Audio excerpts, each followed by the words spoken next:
নমস্কার। আজকের বিষয় হচ্ছে দূষণ। আমরা দূষণ সম্পর্কে এত এখন জানি যে আলাদা করে বলার কিছু নেই। আমরা কিভাবে দূষিত করেছি আমাদের বায়ু, জল, আমাদের খাদ্য, প্রত্যেকটা জিনিস আমরা দূষিত করে ফেলেছি। হ্যাঁ, আমরাই করেছি দূষিত। তাই দূষণমুক্ত আমাদেরকেই করতে হবে। আমাদের দ্বারা যে অন্যায়টা হয়েছে, আমাদেরকেই সেই অন্যায়টাকে ঠিক করতে হবে। জল দূষিত, বায়ু দূষিত, খাদ্য যখন উৎপন্ন হচ্ছে তাতে নানান রকম জিনিসপত্র দিয়ে সেটাকে আমরা বিষাক্ত, তাড়াতাড়ি বড় হবে, তাড়াতাড়ি জিনিসটা বেশি সবুজ হবে, বেশি দেখতে ভালো হবে, বাজারে খুব ভালো বিক্রি হবে, এইভাবেই সেটাকে দূষিত করে দিয়েছি। তো আমাদের বাঁচার জন্য যে কটা জিনিস দরকার, জল দরকার, বায়ু দরকার, খাদ্য দরকার, তিনটেই আমরা দূষিত করে ফেলেছি। এটা তো গেল বাস্তব জগতে দূষণ করা। আমরা মানসিকভাবেও সবাই পলিউটেড হয়ে উঠেছি। সেই মানসিকভাবে পলিউশনটা ধীরে ধীরে ধীরে ধীরে আমাদের আগের প্রজন্ম, তার আগের প্রজন্মে এইটা কিন্তু এতটা ছিল না। লাস্ট ধরুন 22 থেকে 25 বছরের কথা বলছি, আমাদের হাতে কত কি এসছে, কত রকম কি গ্যাজেট এসছে। ওয়াশিং মেশিন এসছে, ঘরে ঘরে এখন ওয়াশিং মেশিন নেই এরকম ঘরের সংখ্যা। আমি বলছি যে আমি নিম্ন মধ্যবিত্তদের কথা বলছি না, আমি মধ্যবিত্তদের বাড়ির কথাই বলছি। ওয়াশিং মেশিন, টিভি তো সব বাড়িতেই আছে, সে নিম্নবিত্ত বাড়িতেই বলুন বা ধরুন যেগুলো স্ল্যাম এরিয়া সেখানেও সবার ঘরে একটা করে টিভি আছে। বা ধরুন আমি এরকমও দেখেছি, আমাদের এখানে রাস্তার কাজ হচ্ছিল, রাস্তার কাজে কিছু লেবার এসছে, মহিলা এবং পুরুষ, এবং সবার হাতে বড় বড় স্মার্টফোন। ভাবা যায় না, মানে এইরকম ভাবে প্রত্যেকটা জিনিস আমরা পেয়েছি। ইন্ডাকশন, প্রেসার কুকার তো ছিলই অনেক কাল আগে থেকেই, আর ডিশ ওয়াশার, যারা একটু উচ্চবিত্ত তাদের বাড়িতে ডিশ ওয়াশার। তো এরকম খেলনার কোনো অভাব নেই, অফুরন্ত খেলনা আমাদের হাতে। সেইগুলো নিয়ে আমরা খেলতেই আছি। দেখবেন যখন লাস্ট 25 বছরে সব থেকে বড় খেলনাটা আমাদের হাতে কি এসছে জানেন? আমাদের মোবাইল। যেটার মানে ইচ অ্যান্ড এভরিবডি, সে ছোট্ট থেকে বড় বুড়ো সবার হাতে, আমারও আছে, আমার প্রত্যেকটা বাড়িতে প্রত্যেকের আলাদা আলাদা মোবাইল আছে। এখন শুধু মোবাইলটা কিন্তু শুধু মানে সংযোগ স্থাপনের জন্য, ফোন করার জন্য না, আরো অনেক কিছুর জন্য। একটা মোবাইল একটা টিভির মতোই। যে প্রত্যেকটা সময় আমরা অন্য গেজেটের সাথে লেগে থাকি। আমরা ছোটবেলায় বা এখনো দেখবেন, যখন কারোর বাড়িতে কোনো বাচ্চাদের জন্মদিন হয়, জন্মদিনে প্রচুর লোকজন আসে, অনেক গিফট নিয়ে আসে, আর বাচ্চাদের জন্মদিনে জেনারেলি খেলনাই কিন্তু বেশি আনে, মানে খেলনাই, আর কি আনবে তার জন্য। এই খেলনাটা নিয়ে সবাই আসে, তাকে উপহার দেওয়া হয়। এবার যখন অনুষ্ঠান শেষ হয়ে যায় তখন যে যার মতো বাড়িতে চলে যায়। বাচ্চাটি প্রথম কি করে জানেন? বলতে পারবেন কি করে? নিশ্চয়ই বলতে পারবেন, কেন পারবেন না? প্রথমে করে হচ্ছে সমস্ত গিফট যে বক্সগুলো পেয়েছে সেগুলো সব খোলে, সেই খেলনাগুলো নিয়ে খেলে। মা বলে আয় এখন খেয়ে নে, না এখন আমি খেলবো। আরে অনেক রাত হয়ে গেছে, আর কত খেলবি? হ্যাঁ, আজকের মতো ঘুমো, না আমি এখন খেলবো। যখন পড়ার সময় আসে, পড়তে বস, না আমি এখন খেলবো। সে খাবে না, ঘুমোবে না, সে পড়াশুনোয় মনোযোগ দেবে না, কি না সে খেলবে, সর্বক্ষণ সে খেলবে।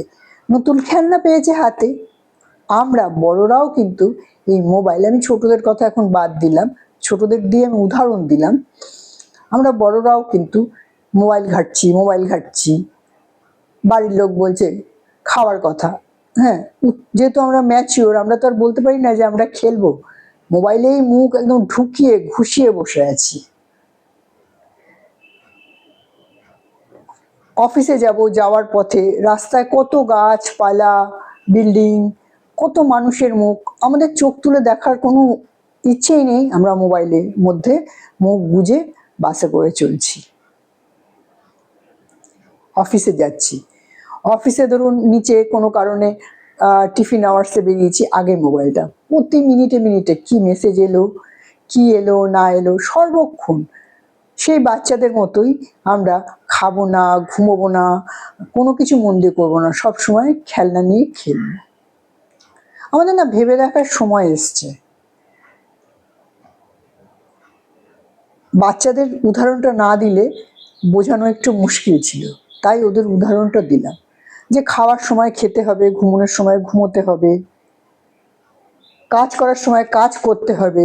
সবসময় মোবাইলে মনটা ঢুকিয়ে রাখলে কোনো দিনই আগে সুন্দরভাবে এগিয়ে যাওয়া সম্ভব নয়, কেননা মন তো ওখানে ঢুকে আছে, ওখানকার সব কিছুর মধ্যে ঢুকে আছে।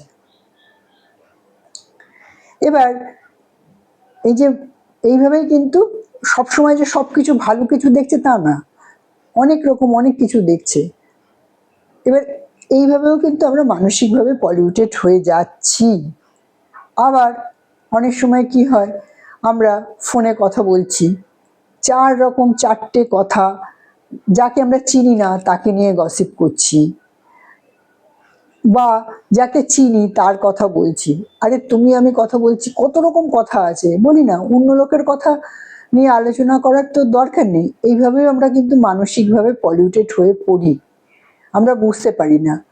মা ভাবছেন যে আমার মেয়েটা শ্বশুরবাড়িতে কত কষ্ট করছে, এই কাজ করছে, ওই কাজ করছে, এত ইয়ে করছে, জামাইয়ের অফিসের ভাত রান্না করছে, তারপরে জামাইয়ের জন্য এই করছে ওই করছে, তার আর খাটনির শেষ নেই, তার কষ্টের শেষ নেই। আপনি কিন্তু কষ্টটা কমালেন না, তার কষ্টটা বাড়িয়ে দিলেন। কিভাবে? আপনি তার সম্পর্কে ভালো কিছু চিন্তা করছেন না, যে না আমার মেয়েটা সুখে আছে, ভালো আছে, ভালো জায়গায় বিয়ে হয়েছে, সরকারি চাকুরি বা বেসরকারি চাকুরি হোক, আমার জামাই আমার মেয়ের সাথে মিলমিশ আছে, এইসব কথা আপনি চিন্তা করছেন না। আপনি চিন্তা করছেন আপনার মেয়ে কি কি বিষয়ে কষ্টে আছে। আপনি আপনার নিজের অজান্তে আপনার সন্তানের ক্ষতি করে দিচ্ছেন। পড়াশুনো করার ক্ষেত্রে আমরা অনেক সময় বাচ্চাদের বলি স্ট্রেস ফিল করার কোনো দরকার নেই, পরীক্ষা এসছে, তুমি পেরে যাবে সব কিছু।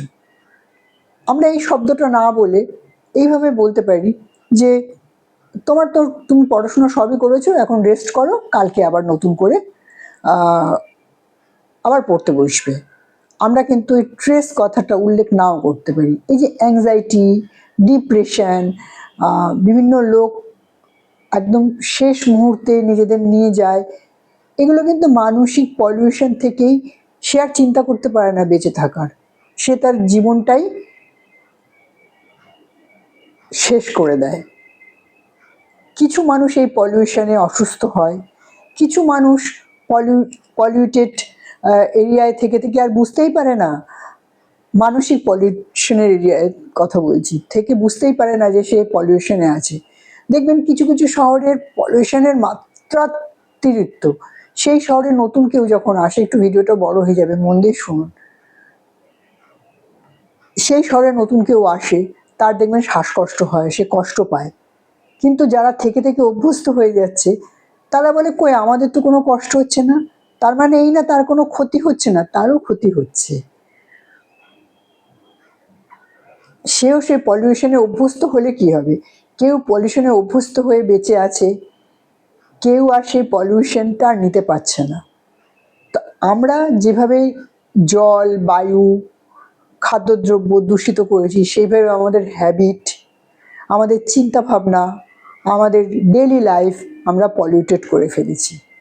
মানসিক পলিউশন আমরা ভুগি, আমরা নিজেরাও জানি না যে আমরা মানসিক পলিউশনে ভুগি। কোনো ফোনে কথায়, কোনো কোনো আড্ডায় আপনি দেখবেন, এই টিভিতে অনেক রকম দেখবেন শো হয়, বিভিন্ন রকম এই হয়েছে, ওই হয়েছে, সেই হয়েছে, এটা করতে পারতো, ওটা করতে পারতো বলে আমরা ভীষণ চেঁচামেচি করি। কিন্তু তাতে কিন্তু সমস্যার জড়ে আমরা কেউ পৌঁছাতে পারি না। আমরা চেঁচামেচি করলাম, সেখানে শেষ হয়ে গেল, তারপরেরটা আর আমরা কিছু জানি না, ওখানেই সব গল্প খতম। এইভাবেই আমাদের জীবন চলতে থাকে। কিছু মানুষ এই পলিউশনের সাথে যুদ্ধ করতে না পেরে তাদের জীবন শেষ করে দেয়, কিছু মানুষ পলিউশনের সাথেই চলে।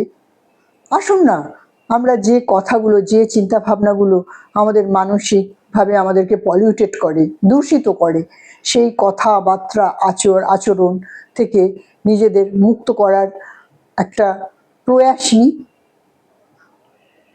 আমরা ইচ্ছে করলেই পারি, কেন আমাদের সব কিছু এখানেই আছে, আমাদের অন্য কোথাও যেতে হবে না।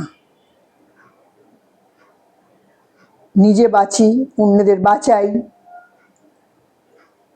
অনেক অনেক বছর আগে কিন্তু এরকম এত মানসিকভাবে মানুষ বিধ্বস্ত হতো না। এখন জানেন কত মানসিক ডাক্তার, তাদের কাছে লোক দেখাতে যাচ্ছে।